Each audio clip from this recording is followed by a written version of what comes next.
இன்னைக்கு நம்ம உரையாடல நீங்க அனுப்புன ஒரு ஸ்கிரீன்ஷாட்ல இருந்து ஆரம்பிக்கலாம். பார்த்த உடனே எனக்கு ஒரே ஆச்சரியம்.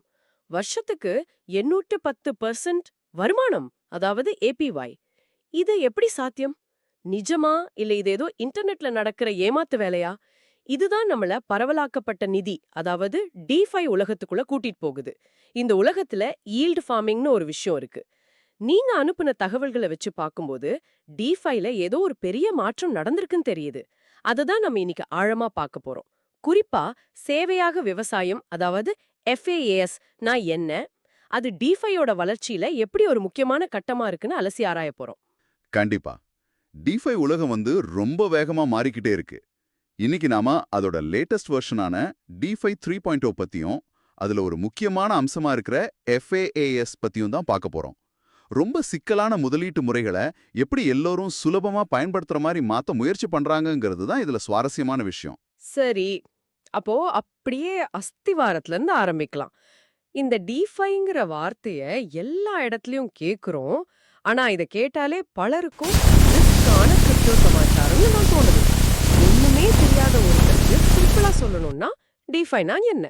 நல்ல கேள்வி. எளிமையா சொல்லணும்னா, டிஃபைங்கிறது ஒரு மாற்று நிதி அமைப்பு.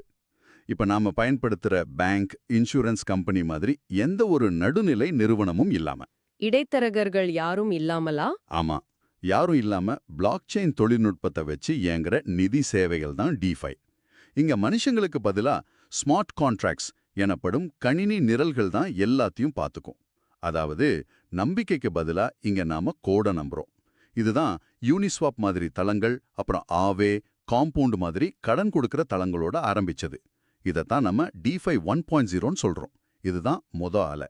ஓ, அப்போ நாம பார்த்த அந்த 8 and 10% ஏபிஒய் இங்க தான் வருதா? ஈல் ஃபார்மிங்னு ஒரு வார்த்தையை இந்த ஆர்டிகல்ஸ்ல அடிக்கடி பார்க்க முடியுது. அதுக்கு என்ன அர்த்தம்? ஆமா, அங்கதான் வருது. 2020ல டிஃபை சம்மர்னு ஒரு காலம் இருந்துச்சு. அப்போ இந்த மாதிரி புதுசா வந்த டிஃபை ப்ராஜெக்ட்ஸ்க்கு அவங்க இயங்குறதுக்கு நிறைய பணம், அதாவது லிக்விடிட்டி தேவைப்பட்டது. சரி. அதனால அவங்க ஒரு அதிரடியான ஆஃபர் கொடுத்தாங்க. யார் யார் தங்களோட கிரிப்டோ சொத்துக்களை எங்க தளத்துல டெபாசிட் பண்றாங்களோ அவங்களுக்கு மலைக்க வைக்கிற அளவுக்கு ரிவார்ட்ஸ் கொடுத்தாங்க. அந்த ரிவார்ட்ஸ் தான் நீங்க பார்த்த 8 and 10% ஏபிஒய். நம்பவே முடியல. இப்படி அதிக வருமானம் எங்க கிடைக்குதோ அங்கெல்லாம் தங்களோட பணத்தை மாத்தி மாத்தி முதலீடு பண்றதுக்கு பேர் தான் ஈல்ட் ஃபார்மிங் அல்லது லிக்விடிட்டி மைனிங். அது ஒரு மாதிரி தங்க வேட்டை காலம் மாதிரி. தங்க வேட்டை நல்ல ஒப்பீடு. ஆனா தங்க வேட்டை எப்பவும் நிலையா இருக்காதே. இதுலயும் ஒரு பெரிய பிரச்சனை இருந்ததா இந்த டாக்குமெண்ட் சொல்லுது. ஃபார்ம் மற்றும் வெளியேற்றம், அதாவது ஃபார்ம் அண்ட் டம்ப்னு ஒரு சிக்கல் வந்ததா குறிப்பிடுறாங்க. உண்மைதான். அந்த மாடல் கொஞ்சமும் நிலையானதா இல்ல. அது ஒரு ஒழுகுற வாளி மாதிரி. முதலீட்டாளர்கள் அதிக ரிவார்ட்ஸுக்காக பணத்தை உள்ள போடுவாங்க. ரிவார்ட்ஸை வாங்கின உடனே பணத்தை எடுத்துட்டு அடுத்தடுத்துக்கு போயிடுவாங்க. கரெக்ட். அவங்க விசுவாசம் அந்த ரிவார்ட்ஸ் இருக்கிற வரைக்கும் தான். இதனால அந்த தளங்களோட பணப்புழக்கம் ரொம்ப நிலையற்றதா இருந்துச்சு. இந்த பிரச்சனையை சரி பண்ண வந்தது தான் டிஃபை 2.0. அப்போ டிஃபை 1.0ங்கிறது ஒழுகுற வாளினா, டிஃபை 2.0 அந்த ஓட்டையை அடைக்க முயற்சி பண்ணுச்சா? அது எப்படி? அங்கதான் நெறிமுறைக்கு சொந்தமான பணப்புழக்கம், அதாவது புரோட்டோகால் ஓன்டு லிக்விடிட்டி, பிஓஎல்ங்கிற ஐடியா வருதா? சரியா சொன்னீங்க. பிஓஎல் சிம்பிளா புரிஞ்சுக்க ஒரு உதாரணம் சொல்றேன். ஒரு ரெஸ்டாரண்ட் இருக்குன்னு வச்சுக்கோங்க. டிஃபை 1.0ல அந்த ரெஸ்டாரண்ட் ஒவ்வொரு நாளும் சாப்பாட்டுக்கு வெளியே இருந்து ஒரு கேட்டரிங் சர்வீஸை நம்பி இருந்துச்சு. கேட்டரிங் சர்வீஸ் வரலைனா அன்னைக்கு கடையே நடக்காது. அதேதான்.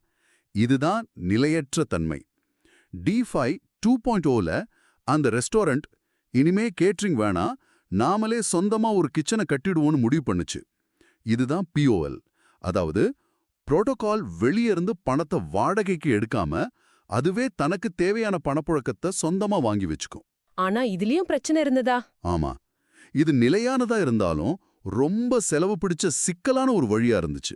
அப்போ டிஃபை 1.0ல இருந்த ஒழுகுற வாளிய டிஃபை 2.0 ஓட்டை அடைக்க பார்த்துச்சு. ஆனா அதுவே ஒரு சிக்கலான அமைப்பா மாறிடுச்சு.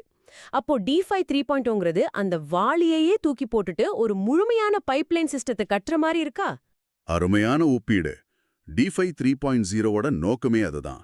டிஃபைய ஒரு ராக்கெட் சயின்ஸ் மாதிரி இல்லாம எல்லாரும் பயன்படுத்துற மாதிரி சுலபமா மாத்தணும். அப்புறம் புத்திசாலித்தனமாக்கணும், நிஜ உலகத்தோட இணைக்கணும். நிஜ உலகத்தோட இணைக்கணுமா? ஆமா. இதுல சில முக்கியமான அம்சங்கள் இருக்கு. ஒன்னு பல பிளாக் செயின்களை ஒன்னா இணைக்கிறது. ஒரு நிமிஷம். பல பிளாக் செயின்களை இணைக்கிறதுனா, இப்போ எத்தீரியம், சொலானான்னு தனித்தனி தீவுகள் மாதிரி இருக்கு. அதுக்குள்ள பணத்தை மாத்துறது கஷ்டமாச்சே. அதேதான். இப்போ எத்தீரியம்ல இருந்து சொலானாவுக்கு பணத்தை மாத்துறது நம்ம இந்தியன் பேங்க் கார்டை எடுத்துக்கிட்டு ஜப்பான்ல ஒரு சின்ன கிராமத்துல பயன்படுத்த முயற்சி பண்ற மாதிரி. ரொம்ப சிக்கலானது, செலவு அதிகம். ஆமா, அதுக்குன்னு தனியா பிரிட்ஜ்னு சில கருவிகள் தேவைப்படும். ஆனா D5 3.0ஓட நோக்கம் இதை ஒரு யுனிவர்சல் கிரெடிட் கார்டு மாதிரி மாத்தணும். அந்த கார்டு உலகத்துல எங்க போனாலும் உடனே குறைஞ்ச செலவுல வேலை செய்யணும். அது மாதிரி இந்த பிளாக் செயினுக்குள்ளேயும் நம்ம சொத்துக்களை சுலபமா மாத்திக்க முடியணும். இதெல்லாம் கேட்கவே பெரிய விஷயமா இருக்கு. இதுல தான் சேவையாக விவசாயம், அதாவது FAAS வருது. அந்த பேரே ரொம்ப சுவாரஸ்யமா இருக்கு. ஈல்டு ஃபார்மிங்னு ஒரு பயங்கரமான சிக்கலான விஷயத்தை எடுத்து ஏதோ சாஃப்ட்வேர் வாங்குற மாதிரி சேவைன்னு சொல்றாங்க. எப்படி இவ்ளோ ரிஸ்கான ஒரு விஷயத்த ஒரு சர்வீஸா பேக்கேஜ் பண்ணி கொடுக்க முடியும்? அது வெடிக்காம எப்படி வேலை செய்யும்? இதுதான் D5 3.0ஓட மேஜிக். FAASங்கிறது அந்த சிக்கலான ஈல்ட் ஃபார்மிங்கை தானியாக்கமா, அதாவது ஆட்டோமேட் செய்யற ஒரு சிஸ்டம். இது கிரிப்டோ நிபுணர்களுக்காக மட்டும் இல்லாம சாதாரண மக்களும் பயன்படுத்துறதுக்காகவா? ஆமா, உங்கள மாதிரி சாதாரண மக்களும் பயன்படுத்துறதுக்காகவே உருவாக்கப்பட்டது. அதோட சிக்கலான தன்மையை குறைச்சு எல்லாரும் அணுகுற மாதிரி மாத்துறது தான் இதோட நோக்கம். சரி, நடைமுறையில இது எப்படி வேலை செய்யுதுன்னு பாப்போம். நான் ஒரு ஃபாஸ்ட் புரோட்டோகாலை பயன்படுத்தணும்னு முடிவு பண்ணா என்ன நடக்கும்? அந்த 8-10% APY அடைய நான் என்ன செய்யணும்? அதோட செயல்முறை ரொம்ப எளிமையா வடிவமைக்கப்பட்டிருக்கு. முதல் படி, நீங்க உங்ககிட்ட இருக்கிற USDT அல்லது டை மாதிரி ஸ்டேபிள் காயின்ஸை அந்த ஃபாஸ்ட் புரோட்டோகால்ல டெபாசிட் பண்ணணும். ஓகே, பணத்தை உள்ள போடுறேன். அப்புறம் ரெண்டாவது, அந்த புரோட்டோகாலோட ஸ்மார்ட் கான்ட்ராக்ட் உங்க பணத்தை எடுத்து அதுவே பல ஈல்டு ஃபார்மிங் திட்டங்களா பிரிச்சு ஒரு போர்ட்ஃபோலியோ மாதிரி முதலீடு பண்ணிடும். ஓ, அப்போ நானே ஒவ்வொரு ப்ராஜெக்டா தேடி அலைய வேண்டாம். தேவையே இல்ல. அது மட்டும் இல்ல, மூணாவது, அதிலிருந்து வர வட்டியை அதுவே ஆட்டோமேட்டிக்கா மறுமுதலீடு பண்ணிடும். அதாவது காம்பவுண்டிங். ஆட்டோமேட்டிக்காவா? ஆமா, சந்தை நிலவரத்துக்கு ஏத்த மாதிரி எங்க அதிக வருமானம் கிடைக்குமோ அங்க உங்க பணத்தை அதுவே மாத்தி அமைச்சிரும். அதாவது ரீபேலன்சிங். சூப்பர். இதனால பரிவர்த்தனை கட்டணங்களும் குறையும். கடைசிப்படி, பயனரான நீங்க எந்த ஒரு வேலையும் செய்யாம அதோட பலனை மட்டும் வெகுமதியா பெத்துக்கலாம். அப்போ இது கிரிப்டோ வருமானத்துக்கான ஒரு ரோபோ அட்வைசர் மாதிரி தானே? பணத்தை போட்டா போதும், மத்தது அதுவே பாத்துக்குன்னு சொல்றீங்க. ஒரு மாதிரி set it and forget it system. நானே பல தளங்களை தேடி ரிசர்ச் பண்ணி பணத்தை மாத்துறதுக்கு பதிலா ஒரு சிஸ்டம் எனக்காக 24 மணி நேரமும் வேலை செய்யுது. அது ஒரு மிக சரியான ஒப்பீடு. ஆனா ஒரு படி மேல யோசிச்சு பாருங்க. ஒரு மனுஷன் ஃபண்ட் மேனேஜரா இருந்தா சாயங்காலம் 5 மணிக்கு வீட்டுக்கு போயிடுவார். ஆனா இந்த கோட் 24/7 வருஷத்துல 375 நாளும் உங்களுக்காக வேலை செய்யும். அதுக்கு தூக்கம், ஓய்வு, உணர்ச்சிகள் எதுவும் கிடையாது. பேராசை, பயம் மாதிரி உணர்ச்சிகளுக்கு இடமில்ல. கரெக்ட். ஒவ்வொரு நிமிஷமும் உங்க பணத்தை மறுமுதலீடு செஞ்சு பெருக்கிறதுக்கு முயற்சி பண்ணும். இது மனித தவறுகளை நீக்கிடுது. இது பரவலாக்கப்பட்ட நிதி எல்லோரையும் சென்றடைய ஒரு மிகப்பெரிய படி. சரி, இந்த மொத்த பரிணாம வளர்ச்சியும் உங்கள மாதிரி ஒரு கேட்பவருக்கு என்ன சொல்ல வருது? நாம D5 1.0ஓட கணிக்க முடியாத நிலையற்ற ஈல்டு ஃபார்மிங்ல ஆரம்பிச்சு இப்போ D5 3.0ல ஃபாஸ் மூலமா ஒரு ஆட்டோமேட்டட் யூசர் ஃப்ரெண்ட்லி சிஸ்டத்துக்கு வந்திருக்கோம். இந்த மாற்றம் ஏன் எவ்ளோ முக்கியம்? இது வெறும் டெக்னாலஜி அப்டேட் தானா?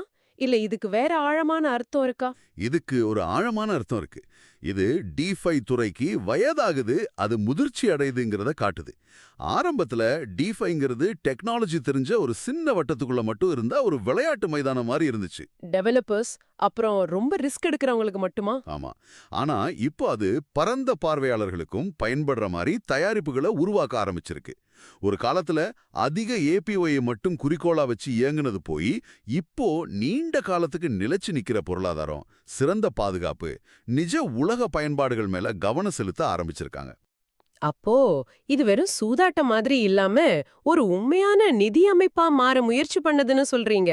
நீங்க அனுப்புன டாக்குமெண்ட்ஸ்ல D5 3.0ல டோக்கன்களை NFTகளோடையும் ரியல் எஸ்டேட் மாதிரியான நிஜ உலக சொத்துக்களோடையும் இணைக்கிறத பத்தி சொல்லியிருக்காங்க. அப்போ FASங்கிறது D5ய நிஜ உலகத்துக்கு கொண்டு வர்ற ஒரு பெரிய புதிரோட ஒரு சின்ன துண்டு மாதிரி தெரியுது. மிகச்சரியா புரிஞ்சுக்கிட்டீங்க. D5 3.0ஓட பெரிய கனவு வெறும் ஊகங்களுக்கான ஒரு தளமா இல்லாம இன்டர்நெட்டோட அடுத்த பரிணாமமான வெப் 3க்கு ஒரு நிதி அடுக்க, அதாவது ஃபைனான்ஷியல் லேயர் உருவாக்குறது தான். Web3. ஆமா, அந்த வெப் 3ல இன்டர்நெட் பெரிய கம்பெனிகளுக்கு சொந்தமா இல்லாம பயனர்களுக்கே சொந்தமா இருக்கும். அதுல எல்லாரும் சுலபமா பங்கேற்க முடியும். அது நம்ம அன்றாட வாழ்க்கையோட ஒன்றிணைஞ்சிருக்கும். அந்த பெரிய கனவை நோக்கிய பயணத்துல FIS மாதிரி சேவைகள் ஒரு முக்கியமான முதல் படி. ஆக நாம உரையாடல ஆரம்பிச்சு போட் பார்த்த அந்த 810% APYங்கிற நம்ப முடியாத எண் ஒரு நிலையற்ற ஆபத்தான தங்க வேட்டையோட அடையாளம். ஆனா இப்ப நாம பேசிட்டு இருக்கிற ஃபாஸ்ட் போன்ற கண்டுபிடிப்புகள் மூலமா பரவலாக்கப்பட்ட நிதி ஒரு நிலையான, எல்லோரும் அணுகக்கூடிய தானியங்கி வங்கி சேவை இருக்கிற ஒரு நகரமா மாறிட்டு வர்றத பார்க்க முடியுது. இது வெறும் ஆட்டோமேஷன் பத்தின விஷயம் இல்ல. டிஃபையோட தத்துவமே ரிஸ்கான சூதாட்டத்திலிருந்து நீண்ட கால பயன்பாட்டை நோக்கி மாறுது. ஆமா, இதுதான் டிஃபையோட வேகமான பரிணாம வளர்ச்சி. ஒரு கட்டத்துல வர்ற பிரச்சனைகளே அடுத்த கட்டத்துக்கான கண்டுபிடிப்புகளுக்கு வழியமைக்குது.